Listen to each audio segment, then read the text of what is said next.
All right, in this video, I'm going to show you why impression click-throughs are important and how to judge which videos are working and which aren't, or should I say, which thumbnails are working and which aren't.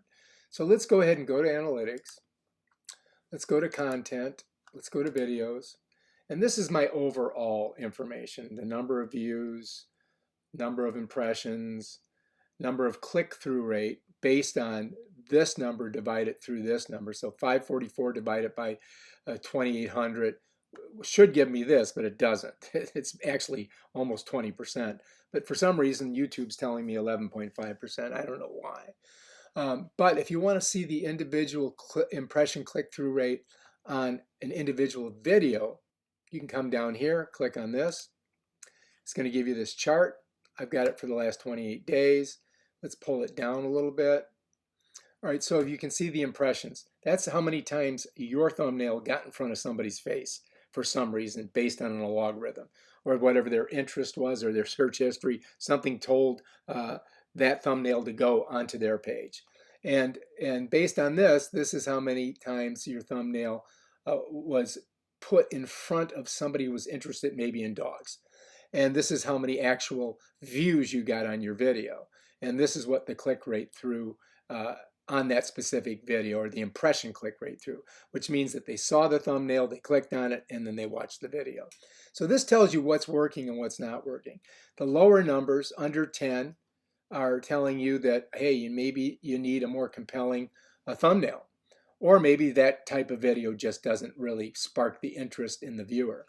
But like this one here, this is how to fix a flat roof.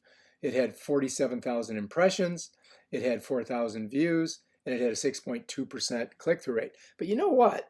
If you actually, divided that out, let's say 4,036 divided by, what is that, 47,139.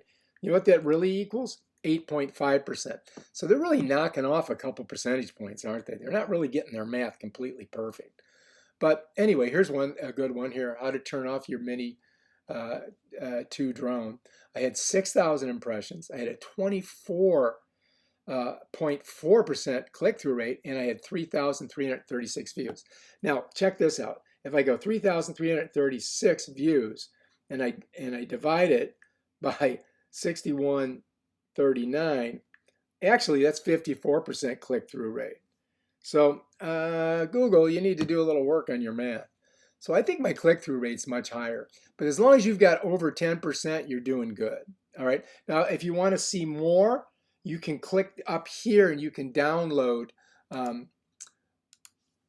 500 of your top videos. Let's go ahead and do that.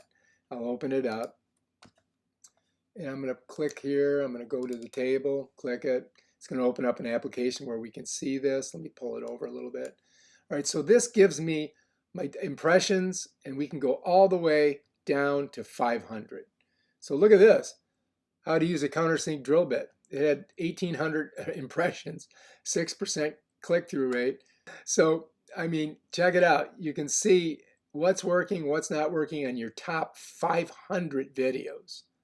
All right, gives me my hours watched, average duration for each video, and impression click-through rate and impressions. So it's not showing me my actual views on here, but it still gives you a good idea of what. Let's see if we can get a really high impression rate somewhere here. I'm looking for like a 50 or 60. Yeah, looks like my highest is about 26. All right, so anyway, you can do that. You can get more information that way. Let's go ahead and click out of there. Let's click out of there. All right, so if you're getting a lot of impressions but not a real high impression click-through rate, that means that there's interest on the video. Maybe you need a more compelling thumbnail. So you want to think about that. All right, if you like this video, subscribe to my channel and check out my other awesome videos where I show you how to do stuff on your YouTube channel. Peace out.